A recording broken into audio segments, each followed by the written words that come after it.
আসসালামু আলাইকুম। সবাই কেমন আছেন? আশা করি ভালো আছেন। আজকে ছোট একটা গিফট নিয়ে আনলাম। আমার হাসব্যান্ড আমাকে বিয়ের পরে তেমন কিছু দিতে পারে নাই। আমাকে বিয়ের পরে একটা আংটিও দেয় নাই। উনি খুব কষ্টের মাঝে ছিল। কথায় আছে না, "শূন্যের পকেটে যে নারী থাকে সে সারা জীবন থাকে।" আমি আমার হাসব্যান্ডকে শূন্য পকেটে পাইছিলাম।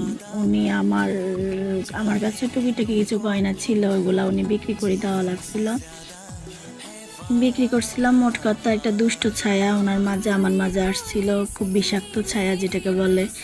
তো ওই ছায়াটা দূর করার জন্য আমি আমার গয়নাগুলো বিক্রি করি। কালকে রাত্রে উনি আমার জন্য এই গিফটটা নিয়ে আসলো। আমি আসলে কল্পনা করি নাই যে এত সুন্দর একটা গিফট আমার জন্য অপেক্ষা করতেছিল। মাশাআল্লাহ!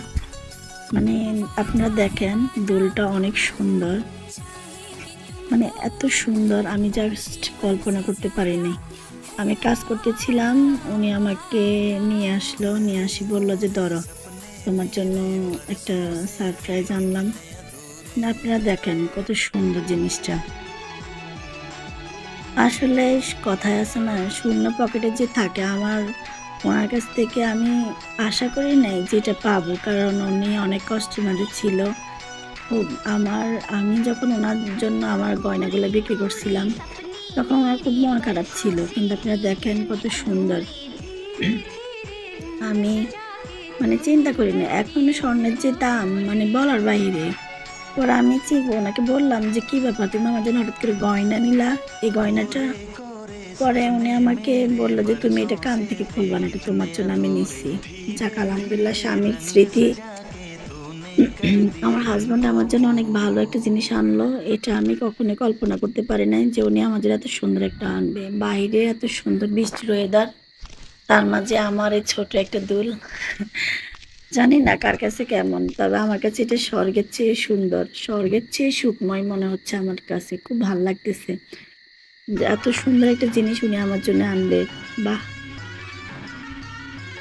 এখন সাহেব গেছে নামাজ পড়তে। আলহামদুলিল্লাহ আমি রান্না শেষ করছি। তারপরে একটু সাজগোজ করব। সাজুগুজু করে ওনার জন্য আমি এটা দেব। দেখি কি বলে, রিভিউটা ওনার কাছ থেকে শুনবো। মাশাআল্লাহ! সুন্দর একটা দুল। এই যে আপনারা সবাই দেখেন কত সুন্দর। গয়নাটার ডিজাইনটা অনেক সুন্দর। মানে ওনার পছন্দ অনেক সুন্দর।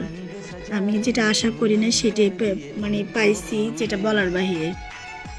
দেখেন আপনারা সবাই, মাশাআল্লাহ! কত সুন্দর একটা জিনিস। মানে আমি আপনাদেরকে কি বলবো? কি সুন্দর লাগতেছে। আমার কাছে এত ভাল লাগতেছে যেটা বলার বাহিরে। যেটা আশাই করি নাই সেটাই হলো। যাক, আমার হাসব্যান্ড আল্লাহ নেক হায়াত দান করুক। এভাবে আমার পাশে সারা জীবন থাকবে। আলহামদুলিল্লাহ।